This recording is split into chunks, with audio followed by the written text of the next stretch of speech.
Recent டைம்ஸ்ல இவங்க தான் என்னுடைய ஸ்பிரிச்சுவல் ஃபாதர், இவங்க தான் என்னுடைய ஸ்பிரிச்சுவல் சன், இவங்க தான் என்னோட ஸ்பிரிச்சுவல் டாட்டர்னு சொல்லி நிறைய பேர் சொல்றதை நீங்க கேள்விப்பட்டிருப்பீங்க.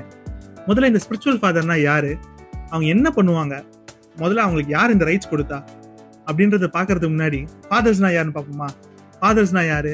அவங்க தான் உங்களை பெற்றெடுத்தவங்க, அவங்க தான் உங்களை வளர்க்குறவங்க, அவங்க தான் உங்களை ப்ரொடெக்ட் பண்றவங்க, அவங்க தான் உங்களுக்கு ப்ரொவைட் பண்றவங்க, அவங்க தான் உங்களுக்கு நாலேஜ் கொடுக்குறவங்க. எது நடக்கணும், எது சரி, எது தவறு, எப்படி வாழ்க்கை வாழணும், எல்லாவற்றையும் கற்றுக் கொடுக்கறது அவங்க தான்.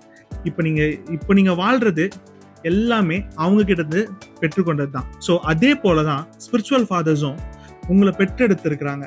அதாவது நீங்க ஸ்பிரிச்சுவல் லைஃப்ல நீங்க வர்றதுக்கு கத்தரோட வாழ்ற வாழ்க்கைய அவங்க தான் இன்ட்ரோடியூஸ் பண்ணி விட்டுருப்பாங்க, அவங்க தான் உங்களை வளர்த்துருப்பாங்க, அவங்க தான் உங்களை ப்ரொடெக்ட் பண்ணியிருப்பாங்க. எது சரி, எது தவறு, எது வாழ்க்கை, எது கத்தரோட வாழ்ற வாழ்க்கை, எது சரியானது, பைபிள் படி எது சரியானதுன்னு நிறைய விஷயம் உங்களுக்கு கத்தரோட வாழ்ற வாழ்க்கையை பத்தி சொல்லி கொடுக்குறவங்க உங்களுடைய ஸ்பிரிச்சுவல் ஃபாதர்ஸ்.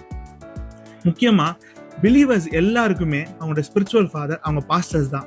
ஏன்னா டெய்லியும் அவங்க வீட்டுக்கு போயிட்டு அவங்கள பத்தி விசாரிச்சு அவங்களுக்கு என்ன தேவை, என்ன தேவையில்லைன்ற தெரிஞ்சுட்டு அதுக்கேற்றபடி அவங்களை விசாரித்து அவங்கள வழி நடத்தி அவங்களுக்கு ப்ரொவைட் பண்ணி ப்ரொடெக்ட் பண்ணி அவங்க லைஃப்ல முன்னேறதுக்கு, கத்தரோடு வாழ்ற வாழ்க்கையில ஒரு கிங்டம் லைஃப்ல வாழ்றதுக்கு ஹெல்ப் பண்றது அவங்க பாஸ்டர்ஸ் தான்.